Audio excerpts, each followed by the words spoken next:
As we arrived at Biltmore, we made our way out to what was the old horse stables on the property. The location of the Stable Cafe was actually in the old horse barn. And you might think of a dirty, dusty stable when picturing this in your mind, but this stable was nothing like that. Instead, the ground was paved with handmade bricks, and the doors were all large and impressive. You enter the stable through the courtyard, and they had this covered with plastic to help protect guests from inclement weather, and they could sit here and hang out, waiting for their house tour.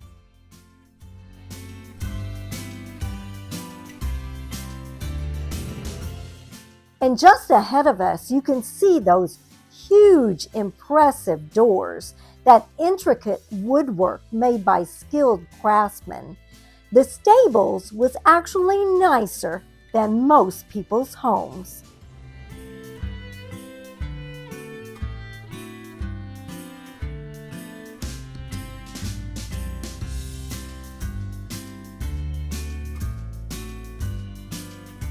Hey guys, we're at the Stable Cafe at the Biltmore estate. We're going to take you guys with us as we eat our dinner. Because we were a part of a large group, we did not eat downstairs. We ate upstairs in the attic of the Stable Cafe. This is a photo of the stables as it was being built. And Edith and Cornelia, even though they were transitioning from carriages to automobiles, they still loved riding their horses out in this stable area. The Stable Cafe is a farm-to-table restaurant.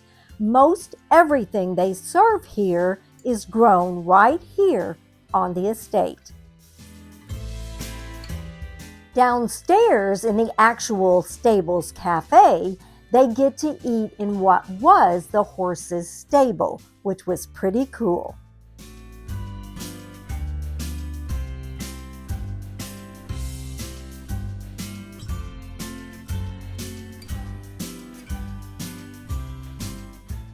They started us off with bread and butter, and then for our appetizer, everyone got the harvest squash bisque.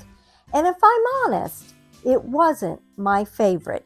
In fact, the person next to me looked at his wife and said, "Please don't make this at home." I don't think he liked it either. Because we were a large group, we had a very limited menu. For my entree, I got the beef bourguignon. The sauce was really good and the potatoes were good. However, the beef had way too much fat for me, so I didn't eat a lot of it. Keith got the roasted airline chicken breast. It was served with roasted baby carrots, roasted garlic whipped potatoes, and an apricot glaze. He enjoyed his entree. And for dessert, everyone got chocolate mousse cup, and it had a raspberry sauce and whipped cream. It was absolutely delicious. My favorite part of the meal.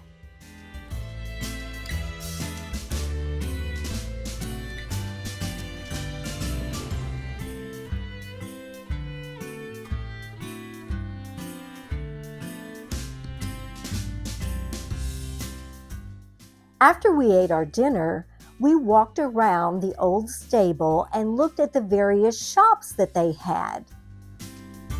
Out in the courtyard area, they had a coffee bar and a bake shop. They also had a little market where you could get sandwiches if you didn't want to go and eat in the Stable Cafe.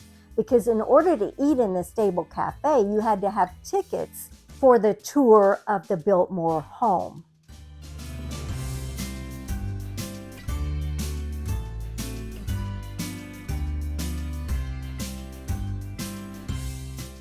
Just look at those huge doors going into the Carriage house shop. This was a shop with a unique selection of Gilded Age inspired treasures and other seasonal keepsakes.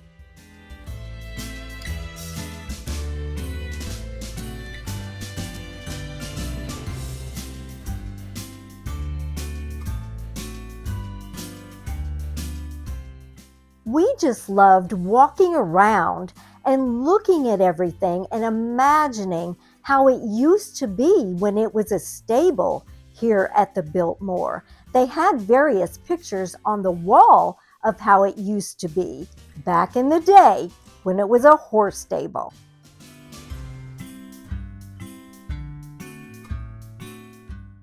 We thought the prices were very high, so we ended up not buying anything. But I get it.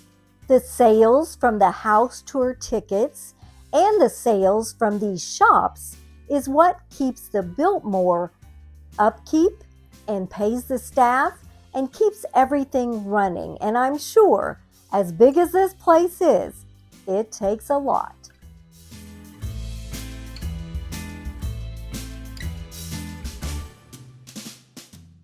The bookbinder's shop had books and collectibles relating to the Vanderbilts and their era.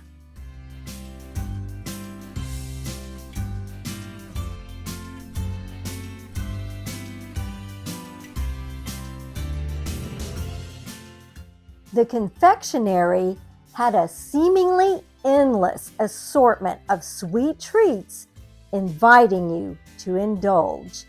And the decor in this shop was so beautiful.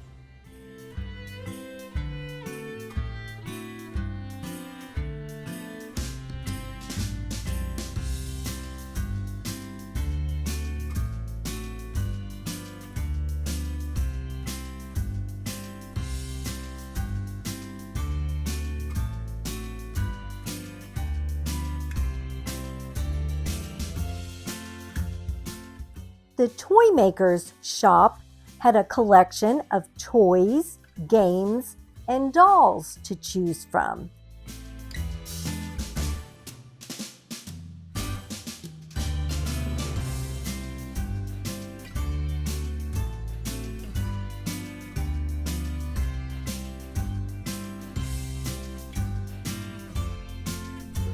Was a favorite of the Vanderbilts and their friends.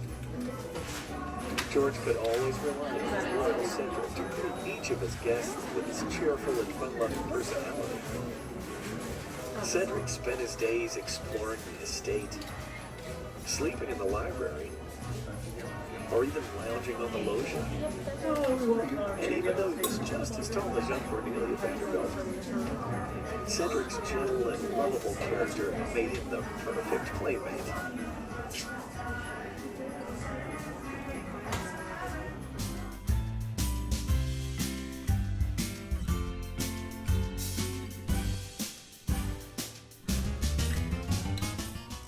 We enjoyed walking around all of the shops, looking at all of the beautiful, festive decorations. They were all very well done and so beautiful. Just look at those windows and the ironwork. I'm not sure if that's the mechanism that opens the windows, but the architecture and the oldness of this building was just so neat to see.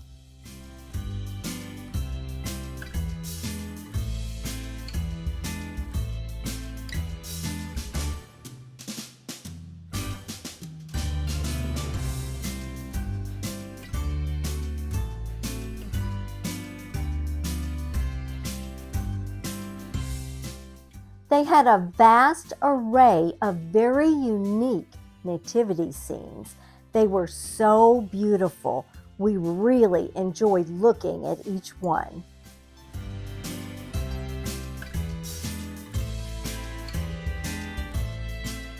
If you ever get the opportunity to go to Biltmore at Christmas time, we highly recommend it. If you would like to see our Biltmore home tour, you can click the link that'll pop up on your screen. Next week, we'll show you the garden and the conservatory.